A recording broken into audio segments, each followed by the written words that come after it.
Yuk guys, balik lagi di Muklas Purnama.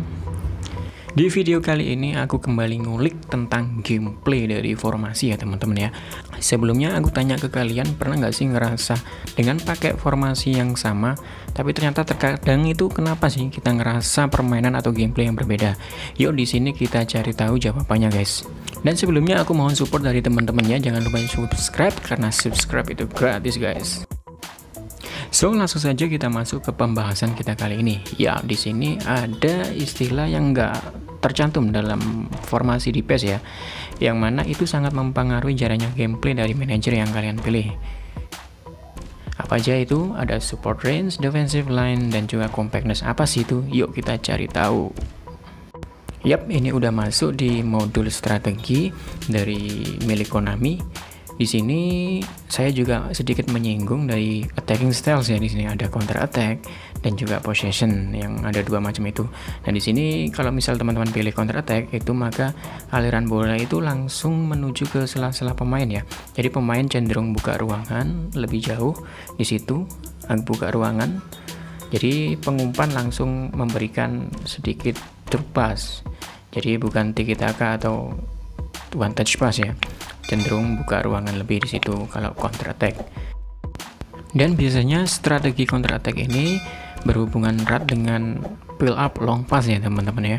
Jadi build up long pass atau umpan jauh di sini sangat support dengan strategi counter attack karena di situ pemain bisa buka ruangan dan juga pemain dari pemain belakang atau pemain dari tengah bisa langsung oper ke depan ke pemain yang membuka ruangan ya teman-teman ya. Nah, untuk area penyerangannya sendiri ada center atau pusat dan juga wide atau melebar ya teman-teman ya di sini. Oke, itu dia mengenai gaya permainan menyerang atau gaya menyerang dari suatu permainan, yang mana positioningnya juga ada maintain formation dan juga ada fleksibel. Nah, di sini kalau misalnya teman-teman memilih fleksibel, maka di situ gaya permainannya lebih fleksibel, pemain-pemain bertukar posisi di situ. Jadi misal ada striker bisa nyayap bisa open wide. Nah, seperti itu ya jika fleksibel. Jadi satu saling mengisi satu sama lain. Dan jika untuk maintain formation di sini pemain-pemain yang teman-teman miliki di formasi tetap pada posisi masing-masing. Nah, ini kita masuk ke pembahasan inti kita ya teman-teman ya, mengenai suatu istilah yang nggak ada di formasi PES Mobile. Di sini ada support range. Apa sih support range itu? Nah, di sini support range itu adalah jarak antar lini ya, atau gap antar lini. Jadi ketika pemain mau ngoper dan mau pemain lain yang mau menerima bola, itu jaraknya gimana sih? Jaraknya seberapa? Nah, seperti yang teman-teman lihat di sini, level support range-nya menandakan jarak antara pengoper bola dan penerima bola. Nah, ini misal kalau saya ubah support range-nya, misal saya kurangi, maka jarak antar penerima bola dan pengoper bola itu akan lebih dekat ya teman-teman ya. Open space-nya atau buka ruangannya dari satu teman ke teman lain di permainan lebih dekat. Nah, misal kalau kita coba kita naikkan support range-nya, maka yang terjadi di sini adalah gap atau jarak di antara pengoper bola dan penerima bola itu akan lebih menjauh ya teman-teman ya. Nah, di sini saya naikkan support range-nya, misal saya tambah jadi lebih banyak level support range, maka jarak antara pengoper bola dan penerima bola itu menjadi lebih lebar di sini. Nah, oke seperti itu. Dan coba kita balikan lagi kalau misal kita kurangi lagi level support range-nya. Nah, ini kita kurangi ya teman-teman ya. Kalau kita kurangi, nah ini di sini maka jarak antara pemain yang ngoper dengan pemain yang menerima bola itu lebih dekat atau mendekat ya teman-teman ya. Jadi di sini semakin kecil nilai dari support range, maka jarak antara pengoper bola dan penerima bola semakin dekat. Begitu juga sebaliknya ya teman-teman.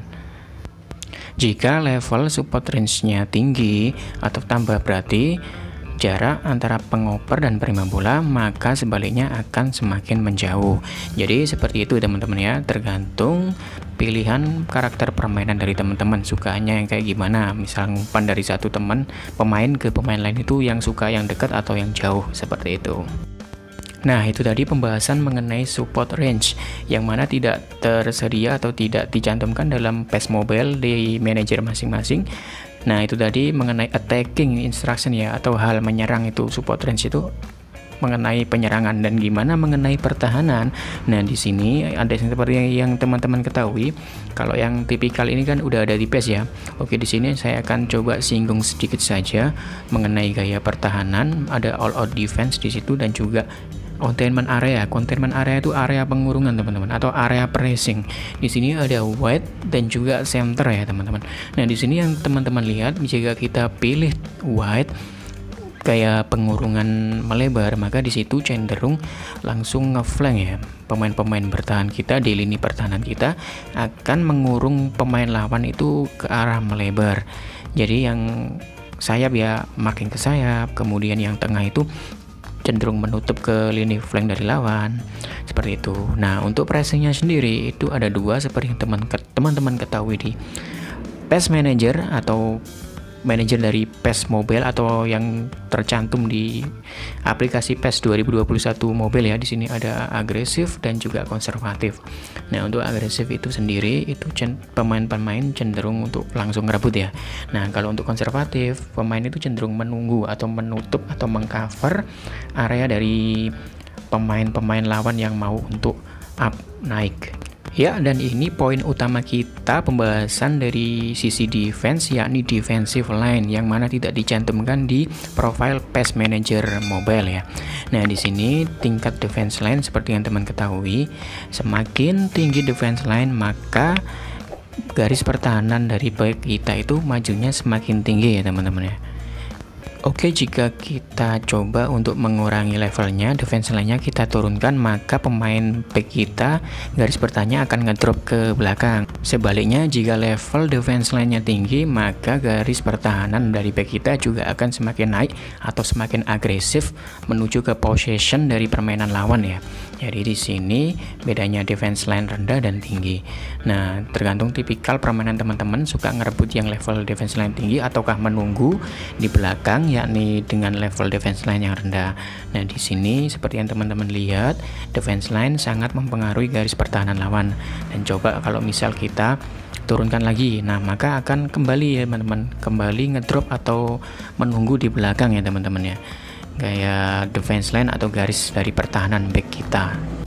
Dan sedikit info dari saya, biasanya defense line yang rendah itu erat kaitannya dengan gaya pressing yang konservatif ya, atau menunggu di belakang, dan juga gaya pertahanan yang all out defense atau semuanya ke belakang, semuanya bertahan di sini.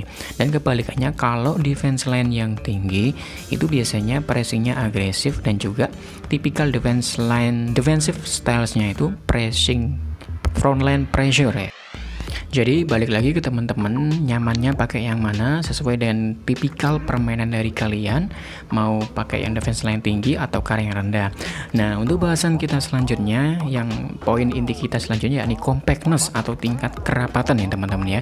Seperti yang kalian lihat di sini level dari compactness atau kerapatannya, kalau misalkan kita kurangi, maka coba apa yang terjadi, coba ya kita kurangi ya level dari compactness-nya atau tingkat kerapatannya. Oke, di sini coba kita kurangi. Nah, yang terjadi di sini adalah area dari pemain-pemain kita itu saling menjauh ya teman-teman ya. Tingkat kerapatannya itu menjauh. Begitu juga sebaliknya kalau misal kita tinggikan, nah itu pasti juga akan merapat. Nah, di sini coba saya ubah-ubah ya. Kalau compactness rendah itu, nah di sini renggang atau jarak antara pemain itu renggang di sisi pertahanan kita. Nah, begitu juga sebaliknya, kalau tingkat compactness-nya saya naikkan di sini, maka tingkat kerapatan dari antar pemain itu rapat ya teman-teman ya.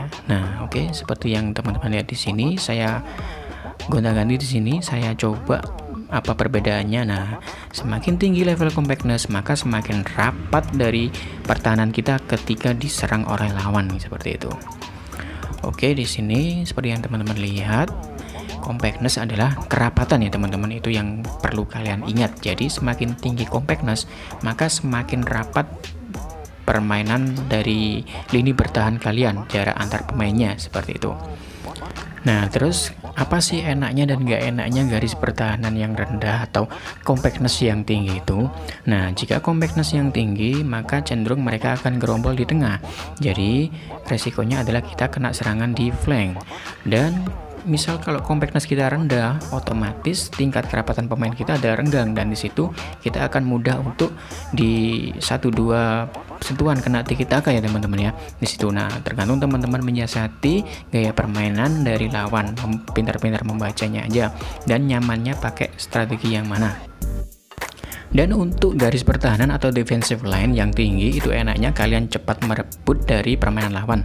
Tapi nggak enaknya itu kalian akan mudah kena long ball teman-teman. Jadi nggak enak kalau buat online ya. Namun juga sebaliknya kalau bertahan terlalu rendah itu kalian akan didominasi oleh permainan lawan teman-teman.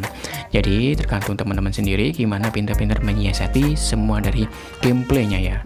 Oke, itu semua informasi dari saya yang tidak tercantum dalam PES Manager di mobile.